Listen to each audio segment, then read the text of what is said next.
Hi everyone. Well, we made it through the 1930s, and I've got some pieces here that date probably 1935 to about 1940. And I know a little bit about these because I used to play in them. Not that I was that old, but the fact that these belong to my mother. So I have a little bit of provenance or history about the few pieces that you're going to see here. But I really did play in them in the late 50s, maybe early 60s. I would drag them around the house, and I'm really sad that I did that because I've kind of destroyed a few of the hemlines. But I want to start off with this piece here because this is something that we've studied a lot about, but it's also something that you could wear this today. Every time I show it in class, students want to literally buy it from me and take it. I always comment on the fact that my mom, this was a cute little topper. She wore it over a kind of canvas bra top that was not meant for swimming. It was actually just a little rather bra type looking top that was worn with or without a jacket for summer wear. She had white shorts. So I have this picture of her in a pair of white shorts that are rather short and are cuffed. So we see this cuff short coming back, you know, almost every year for wear. And again, very short. She wore them with a pair of Spanish espadrilles, and they were actually Spain imported to Mexico, and she often went to Mexico from California for vacation, and she brought back these spectacular wedges that we no longer have, but they are the espadrille, or that wedge shoe with a canvas front and literally the lacing around the ankle that we see often in today's shoe industry. So this cute little topper she actually made. This was made from home sewing. It, again, kind of offset the fact that underneath was a little bralette top that would fit in the bust area. It is a wrap, so can be unwrapped. And I often marvel at my mom's construction. Who is going to take the time today to scallop and add all of these pieces?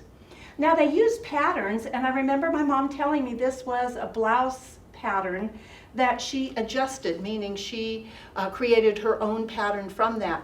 My mother was a registered nurse. They made, I think it was $5 a week or $5 a month. That I've got to look up. I've got it written at home.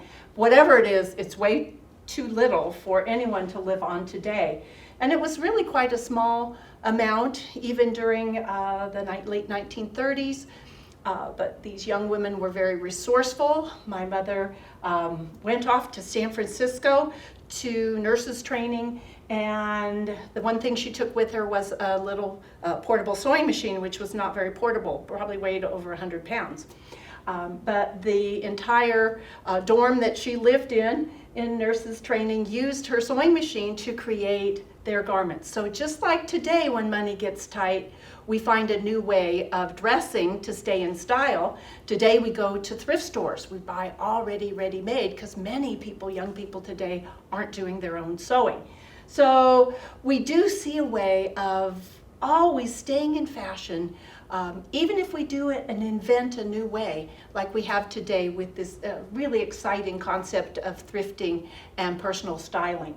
So here you see this wonderful little topper that definitely has kind of a little bit of a transition from the dresses that you saw in the previous video, but bringing that waistline up high. These are some garments. I'm going to move this a little bit closer. That are really fun to show because I've actually had students try them on. And you'll go, well, how come the fabric hasn't just completely shredded? Well, these are kind of new fabrics. All three of these are created from the early rayons that were being created about this time. And it was really very popular to include rayon, sometimes blended with cotton, sometimes blended with silk. And we see that these, we have a little bit more length of life because these regenerated fibers have greater strength than silk would. This wonderful little gown shows off that body-hugging bias drape. Again, the bias pulls the waistline in. The way the fabric is set, here's your grain line. That bias cut, and those of you that are in all of our classes learn the importance of bias cut. This created a bit of stretch and a bit of fullness because of the way you can stretch fabric on the bias. So this would allow it to have some elasticity to move close to the body, close to the waistline. So our undergarments at this time are becoming very narrow. We're not wearing a corset and a corset cover and a chemise like you've seen in other programs. We are literally wearing either a bra and a slip, those two pieces at the most, and they're very fine, they're very close to the body. We have created rubberized elastic, and so we're using that as a compression fabric and really holding and molding the body to be able to fit into this bias style. The really fun part about this is a little shrug, very popular. It actually has, and that's why we really look at it as kind of mid, about 1938 to 1940, this bit of where the shoulders are starting to come into prominence. There's no shoulder pads in here yet, but I want to show you how the fullness is created here, not only through pleating along the arm side, but we actually have this buckram, or this heavy starched canvas in here, and it is also pleated. So that is going to give the body this, as we go into the 1940s, late 30s, early 40s, we're going to start to give the fullness or shoulders, the angular form to the female shoulder. And we do see this coming back in the late 1980s with Claude Montana into the 1990s. And I know all my students, you have been talking about shoulder pads coming back in. Now, we've been trying to get shoulder pads back in for the last decade in high fashion, but it takes that type of introduction to get them back into the general populace. We feel that this interruption through athleisure and then the pandemic has kind of put off a lot of this more structured dressing, but we know that once we're let out, knowing human nature, we're going to kind of strive to have something different, and we feel that a lot of these constructed angular fashions will make their way back in. Again, this is late 30s because we haven't put shoulder pads in this yet. It isn't until the mid 40s that we start to see male influences of shoulder padding. I wanted to point out that this dress has a bit, and the shrug also, a bit of metallic trim. It is silver in color. It is literally created with the rayon or synthetic fibers with a mixture of metallic dyes used to create this. So it's very interesting. They've used that metallic then is a foil that was then placed over, because I've taken it apart, placed over this trim tape and then sewn in. Something that I want to point out, not only the detailing of this beautiful formed back, really gathered in, the bodice has shape. It's all about the shape. It's all about the smooth waistline to hip to flounced skirt. But in the back, this is cut very deep. So you can see that this is something you could wear today. It is not considered risque. It is part of fashion, especially for the youth of that time. But right here, you don't see a zipper. This is very much the clothing of the 30s. Zippers are invented. We are not going to see them used in really regular production until after World War II. The zipper is used a lot for military. It was used a little bit in expensive garments, but if you were sewing at home, you would definitely, this would be your mode of getting in and out of your dress. My mother had this one with snaps. That looks a little bit easier to get in and out. You don't have to sew a million buttons on it.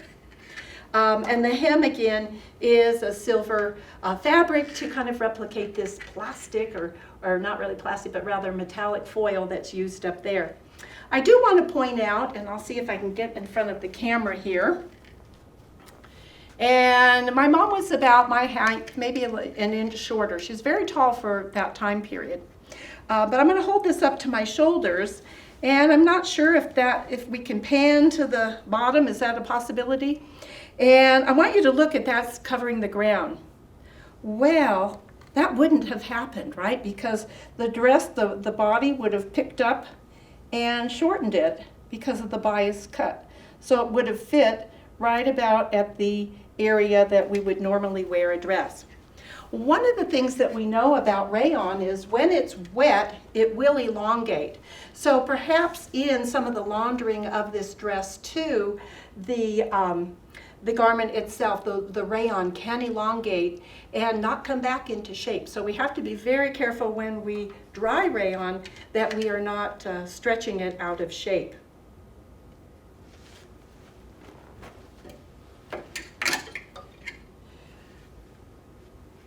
Going to show a piece here that was a bridesmaid's dress. My mom was in a wedding in the 1938, and this was the dress, and this is actually a purchased dress. So this was made from a bridal shop. It has a full complete skirt lining underneath. The fabric is a matte finish cotton, and then this is a rayon overdress. It has a bit of, and you can definitely see we still have that shape created, although this is not cut on the bias. This is actually cut on the grain, and there are seam lines here that create kind of that bias drape. The reason that this is important construction is this is a way to save money in ready to wear. On the bias, we're using almost double the yardage. If we cut and sew on the grain, we can use less fabric. So this was made to look like a bias cut dress, but they are using the seaming on straight fabric to create this shape that's very much in. And then a little detail, almost like a little capelet or shrug, that is sewn in to this garment, and a kind of a spring green here. And lastly, and this was my most favorite dress to play in, you're going to be able to tell.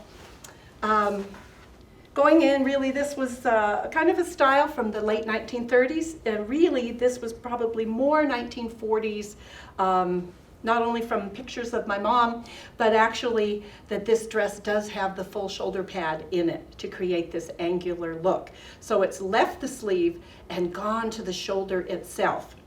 The waist has dropped a little, although it still has that smoothness. The idea of a waistline and a narrow hip is really a youthful shape. It's before we get all these curves in older age.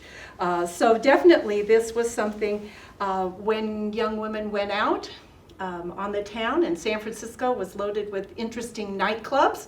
I didn't know my mom was a party girl till I opened all these pictures that she had. And they used to take pictures. If you ever look at black and white movies on probably Turner Channel, you can see a lot of, very special nightclubs with theater acts and music. And that's another prediction that we're here is coming back, because they definitely were at tables. They weren't these massive, body-hugging concerts. Everything was spread out. So we're seeing a lot of this coming back, this type of entertainment.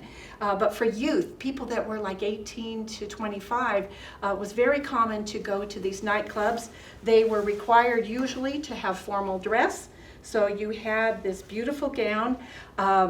My mom received this as a graduation present from nursing school, and I think she pooled all the money that she might have gotten, and literally at that time, if you got a dollar bill as a present, that was a huge present. And that would be like getting a $50 bill today. So she pooled her money and bought this gown, and so a lot of the pictures that I have of her at these fun clubs with all the nurses gathered together. She's in this dress, so she did get her use out of it. A couple things I want to point out here. In fashion, this duo color, having contrasting colors, comes about quite often. The black and this blush pink or ballet pink. It's changed a little bit over the years, but definitely is very Chanel-esque. So Chanel loved the use of black with touches of ballet pink. The jewelry here on this high jewel neck this beading to look like a necklace. These literally, about 5 years ago, this was all the rage on sundresses for the junior market. So the addition of jewelry as part of our garment, we see it wasn't something in the 21st century, it happened even before this century. I'm going to turn this around, and this again is a low waist. It's not a drop waist. It hits just at the high hip. And so when it hits at the high hip, it's kind of that transition from the bias cut that's very close to the body, and it's starting to show that the waistline is moving back up. So by the time we get to really 1945, the waistline, it's back, and it is where everything is going. You can see the little difference in coloration here. So at one times these were, rather close in their more ballet pink color rather than the salmon. I wanted to point out again though, even at this time, here are buttons and the eyelets. They're almost like a bridal costume to close the neckline, because none of this has stretch in it. And then on the side, you can see here hooks and eyes. So can you imagine getting into this without a zipper? Zippers were very expensive. They really don't come into their own until the 1950s. But by 1950, they're everywhere. Coats and Clark is really the maker of them in the United States at that time.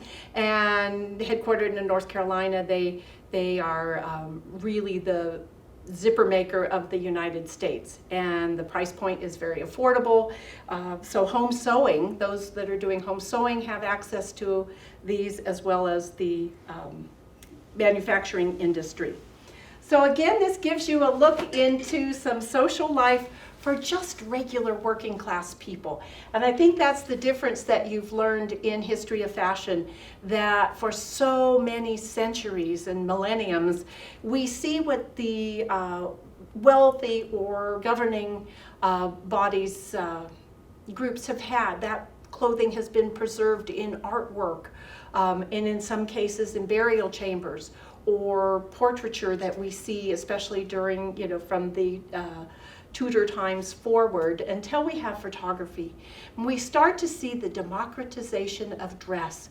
And that's really important to me as a working class person and someone that would sew, because growing up I didn't have a huge expendable income for fashion, and I was able to create what I saw in Glamour magazine, and I could make it and it looked just like what was in the magazine. So I think it's very exciting to be able to have interest from all of you and the world around us coming back to being able to create ourselves. And also I see that same presence in the concept of thrifting, being able to change fashion or recreate fashion through things that you found that have already been made before, and you put them together in a new and different way. So thank you, and I'm going to see you in the 1950s. I wanted to show a special little piece here. In the 60s, they were called Dickies. They went on to be made of knit to look like turtlenecks, and if you ever watch Christmas Vacation, the uncle is wearing a real live Dickie from the 1970s or maybe 60s. But we often extend what our garments look like to get more variety by pieces that we add. So this would have been an accessory piece. It actually could have been purchased at a department store, and was very much like the Dickies that were set in. You would wear this and you could put any blouse or any jacket over this and create a whole new look. Perhaps you would leave the jacket partially open, or you might have several of these and different colors, and you could wear the same jacket but with these different pieces. You don't have to create the entire blouse, so it was really inexpensive. This has, other than a beautiful little lace trim on it, you use a good 2/3 less fabric, less construction. So these were something that would have been very affordable and would have changed the look of all the outfits of our Victorian to Edwardian ladies.